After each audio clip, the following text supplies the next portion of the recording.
Hey guys, today I'll be answering this question of is it a good idea to use daydreaming as a way to self-soothe?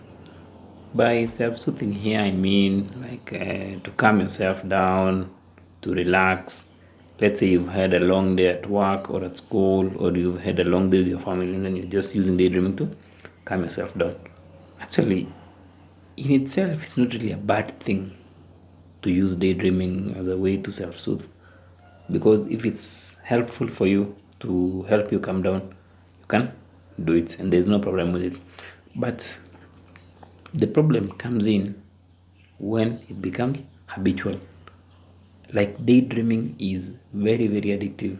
It's very addictive because what you are using to soothe yourself, because there's a thin line between soothing yourself and escaping from facing those emotions. Let's say you feel like crying because someone did something to you, but instead of crying, like just feeling those emotions, you decide to daydream as a way to self-soothe. So by doing that, you are running away from the actual emotions, and these emotions actually never really go away. They just keep piling up and piling up.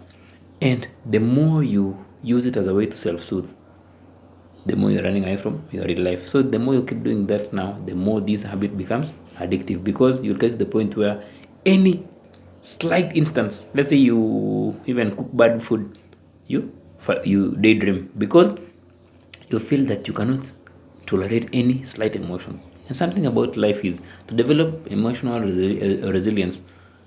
We sometimes have to feel those emotions. Not we sometimes we have to feel those emotions so that we can actually, it's like telling ourselves that actually it's not bad to feel an emotion. It's okay to cry.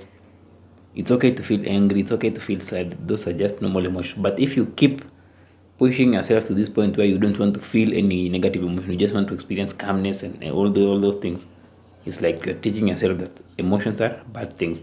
And the mind captures that. And then now, anytime you have a slight emotional reaction, you find this daydreaming. That's where now it becomes so dangerous. So it becomes so dangerous if you use it on a daily basis as a way to self-soothe.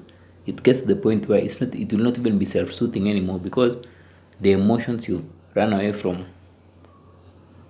are now too overwhelming for even the daydreaming in itself to manage it, or for even the daydreaming, your self-soothing habit of choice is now not really effective in managing those emotions. So there's no problem with using it, but do it with moderation. But the best thing to do is it's better to even find other ways to self-soothe, like meditation, journaling, especially when these emotions have not really taken toll of your life, instead of finding of something which is very deceptive. Because daydreaming is very deceptive. It will give you this world, this imagination, this fantasy of a very beautiful world early on. And we understand, something about things which are very deceptive, you will want to do it more and more because it's so pleasurable.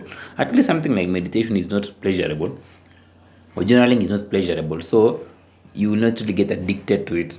But when you choose something which you will get addicted to it, let's say it can be daydreaming, it can be alcohol, you'll get to the point where you become so dependent on it, and it's not even soothing you anymore. It's now bringing trouble in your life.